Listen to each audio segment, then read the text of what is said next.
Kamar est vraiment très fatiguée, papa. Ne t'inquiète pas, Salma. Elle s'apprête à accoucher, c'est normal. Je vais aller chercher le vétérinaire. Allons-y, Leïl. Ne t'en fais pas, ça va aller pour elle, avec l'aide de Dieu. Croyez-moi, monsieur, je pense que ce n'est pas nécessaire. La présence du médecin ne nous fera pas de mal.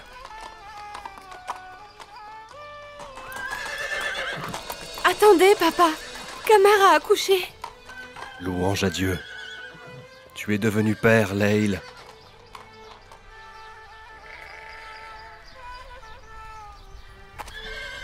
Je trouve que c'est une très belle jument.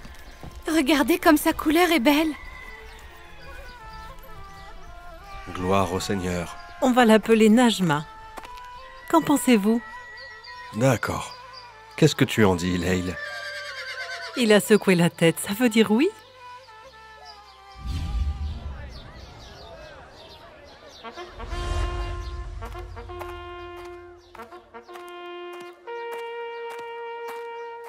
Bonjour, monsieur le chef de la police. Qu'y a-t-il? J'ai besoin de votre permission pour inspecter une maison de la périphérie de la ville et arrêter sa propriétaire.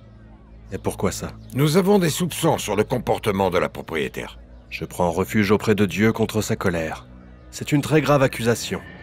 Avez-vous une preuve de ce que vous avancez? Les voisins n'arrêtent pas de se plaindre et disent que plusieurs hommes étrangers viennent très souvent rendre visite dans cette maison. Ce ne sont que de simples déclarations. Je ne peux pas les considérer comme preuves pour porter des accusations contre quelqu'un. Mais alors, comment allons-nous faire pour savoir ce qui est vrai de ce qui ne l'est pas? Et comment inspecter et enquêter? Je vais prendre en charge cette affaire personnellement. Vous pouvez être tranquille.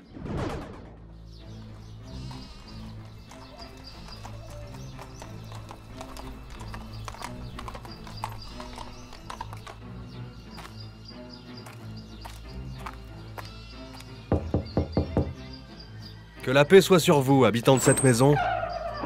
Que la paix et la miséricorde de Dieu soient sur vous, monsieur. Je vous en prie, entrez. Juste un instant.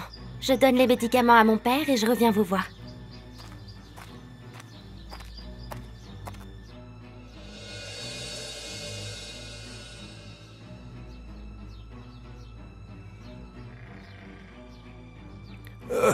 Excusez-moi, monsieur. Je suis incapable de me lever pour vous accueillir. Que Dieu vous protège et vous guérisse, mon frère. Désirez-vous une tunique de toile ou plutôt de soie? Une tunique? Ma fille est très habile dans la couture des tuniques. Je lui ai appris mon métier et maintenant elle est devenue meilleure que moi. Que Dieu la protège. Mais pourquoi ne vendez-vous pas vos marchandises au marché Je m'appelle Safia, monsieur. Les vendre au marché ne serait-il pas plus profitable, Safia? Et qui prendrait soin de mon père malade, monsieur? Servir et prendre soin de mon père. Est-ce que j'ai de plus important au monde? La pauvre ne quitte jamais la maison à cause de moi. Elle travaille ici et elle vend ici les tuniques qu'elle fabrique. Sa récompense est très grande chez Dieu. Je vais prendre 2 tuniques. Mais ce que vous m'avez donné est beaucoup trop, monsieur. Que Dieu bénisse votre travail, ma fille.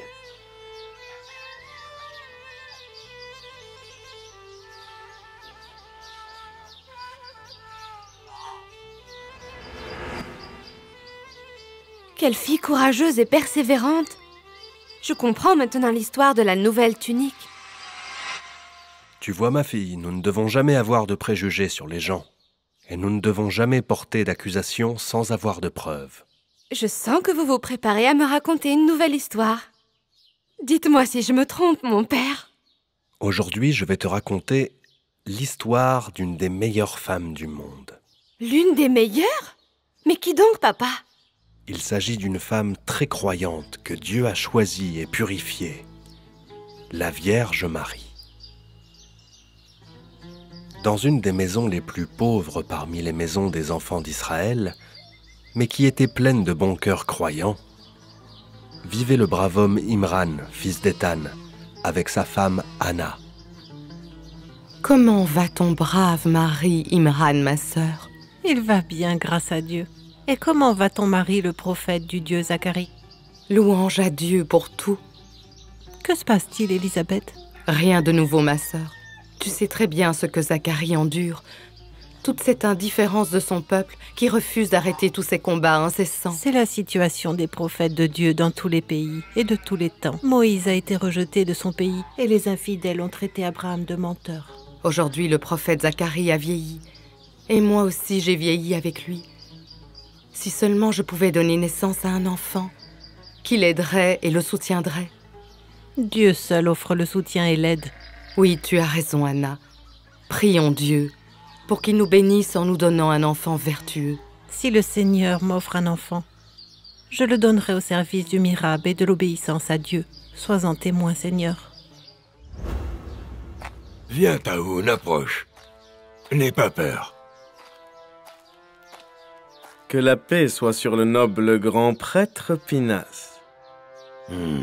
Dis-moi, jeune homme, est-ce que tu peux m'expliquer pourquoi tu ne dépenses pas d'argent pour tes vieux parents, comme nous l'a ordonné la Torah? C'est parce qu'il n'arrête pas de faire des demandes, monsieur le grand prêtre, et mon salaire est restreint.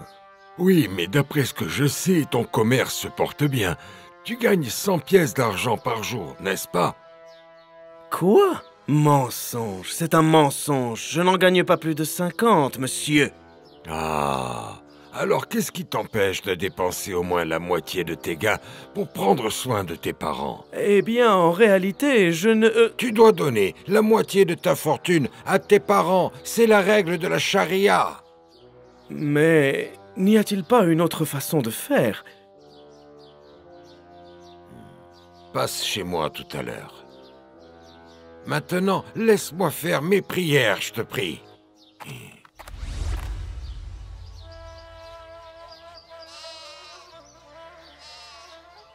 Dieu seul survit, Anna. Je voulais qu'il soit heureux que je sois enceinte. Il a toujours attendu ce jour. Ne dis pas ça, ma sœur. Imran, ton mari, est à présent sous la garde de Dieu. Je ne sais pas quoi faire quand j'aurai accouché, ma sœur. C'est Dieu qui te guidera dans tout, Anna. Tu ne dois pas t'inquiéter, parce qu'il n'est pas à nous. Oui, c'est bien dit, Élisabeth. C'est Zacharie, le prophète de Dieu, qui m'a enseigné à faire confiance au Seigneur. Que Dieu le protège et l'aide dans son appel aux infidèles de son peuple.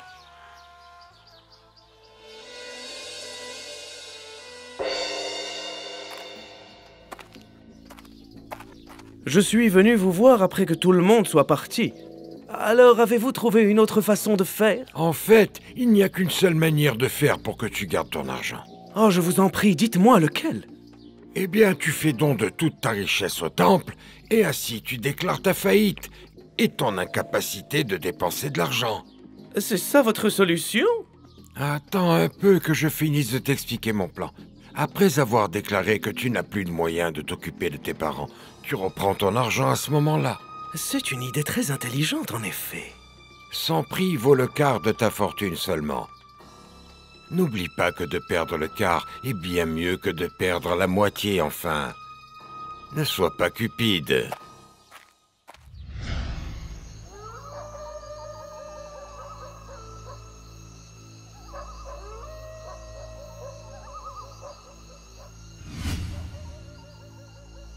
Dieu merci, tout s'est bien passé, ma chère sœur.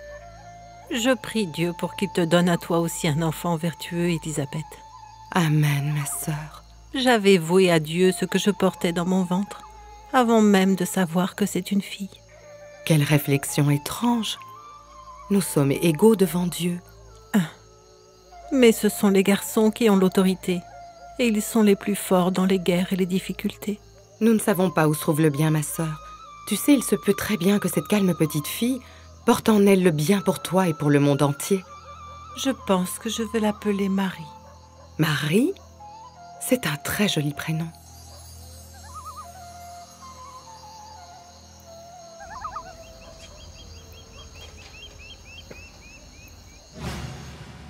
Cher Jean, Madame Anna a donné naissance à sa fille Marie. Et je me porte volontaire pour prendre soin d'elle, après la mort de son père, le grand Imran. Et pourquoi ce ne serait pas moi qui aurais cet honneur? Je suis le plus riche d'entre vous, ce qui me donne plus le droit de m'occuper de Marie. Puis le prophète de Dieu Zacharie a demandé à avoir la garde de Marie, puisqu'il est l'époux de sa tante, et donc le plus proche d'elle. D'accord, d'accord. Votons avec les flèches. Et qui gagnera prendra en charge Marie. Voici les flèches. Tu dois bien les mélanger, hein? Zacharie? Nous n'avions pas précisé si nous devions voter une fois ou même 3 fois. Oui, nous n'avons pas précisé. Alors, nous voterons 3 fois. Mais je ne fais pas confiance à ce carquois. Ce serait mieux si nous allions à la rivière. Je vais jeter les flèches en bois dans l'eau. Et la flèche qui ira à l'encontre du courant sera celle du gagnant. Est-ce que vous êtes d'accord?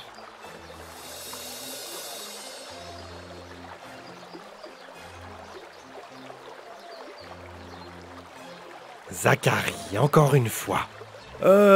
Avons-nous dit la flèche qui va avec le courant ou à l'encontre du courant? Mais nous avons dit que c'était la flèche qui allait avec le courant. En effet, c'est ce qu'il me semble avoir entendu, moi aussi. Le prophète de Dieu Zacharie les invita à craindre Dieu et à ne pas recourir à de telles astuces. Cher Zacharie, nous allons voter pour la 3e fois et la dernière fois. Cette fois, nous le dirons clairement. La flèche qui ira avec le courant sera celle du gagnant, c'est bien clair? Oui, ceci est dans notre intérêt.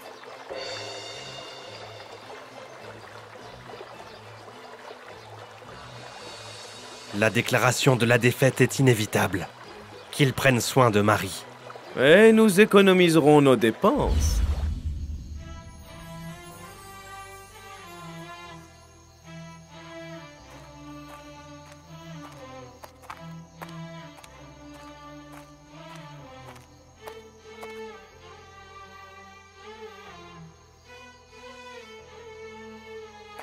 À chaque fois que je te rends visite, je te trouve en train de prier, Marie. C'est grâce à Dieu, ma tante.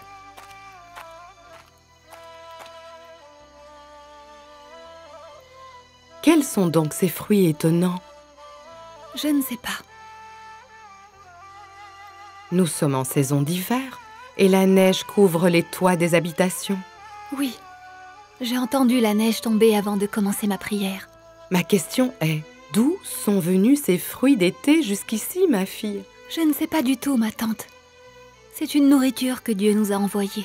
Mange-en, régale-toi. Ces fruits sont vraiment délicieux. Je n'en ai jamais goûté d'aussi bon. S'il te plaît, prends avec toi ce qu'il en reste. Pour le prophète Zacharie, paix soit sur lui. D'accord, mais j'en laisse un peu pour toi alors. Non, ma tante. Je n'ai pas du tout faim, je t'assure. Mais tu ne manges rien du tout, Marie? Et malgré cela, je me sens rassasiée. Mon mari m'a déjà parlé de ces fruits, tu sais. Mais aujourd'hui, je les vois de mes propres yeux et je les goûte aussi. Tu es sacrée, ma petite Marie. N'exagère pas, ma tante. Je ne suis qu'une des servantes du Seigneur. J'espère sa miséricorde. Prie pour moi, pour que Dieu me bénisse de sa bonté. Quelle est la valeur de ma prière après qu'un prophète des prophètes de Dieu ait prié pour toi? Le prophète Zacharie, paix soit sur lui. Je sais, mais je souhaiterais que tu pries pour moi, toi aussi. Ô Seigneur, toi qui as notre vie entre tes mains, inspire-nous à prier pour ce qui est bon pour nous. Ô Seigneur, honore ton prophète Zacharie, qui me prend en charge et s'occupe de moi, et honore sa femme, qui m'a élevée et qui m'a bien traitée.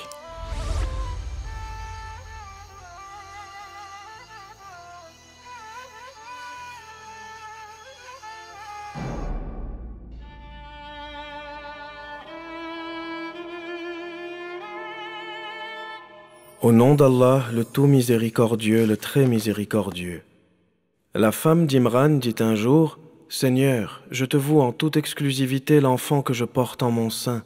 Daigne, Seigneur, l'accepter. Tu es en vérité celui qui entend tout, qui sait tout. » Et lorsqu'elle eut mis son enfant au monde, elle s'écria, « Seigneur, j'ai donné naissance à une fille. » Dieu le savait bien. Un garçon n'est pas pareil à une fille. « Je l'ai appelée Marie, » ajouta-t-elle, « et je la mets, Seigneur, sous ta protection, elle et sa descendance, contre Satan le lapidé. » Dieu reçut la petite fille en sa grâce, lui assura une croissance heureuse et en confia la garde à Zacharie. Or, chaque fois que Zacharie allait la voir au temple, il trouvait auprès d'elle de la nourriture et il lui demandait « Ô Marie, d'où cela te vient-il » Et elle lui répondait « Cela vient de Dieu, car Dieu donne ses biens à qui il veut sans compter. » Allah le majestueux a dit vrai. Une femme vraiment merveilleuse. Mais sa vie est tranquille. Elle n'a rien de vraiment surprenant.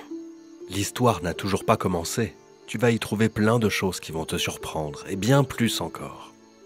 Lesquelles? Tu sais que Dieu le Tout-Puissant aime mettre les gens à l'épreuve pour tester leur foi. Eh bien, figure-toi que l'épreuve qu'aura la Sainte Vierge Marie sera aussi merveilleuse qu'elle. Papa, vous dites la Sainte Vierge Marie.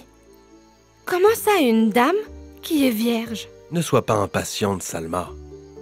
Je vais te raconter cette histoire demain, si Dieu le veut. Alors j'attends notre rendez-vous de demain avec une grande impatience.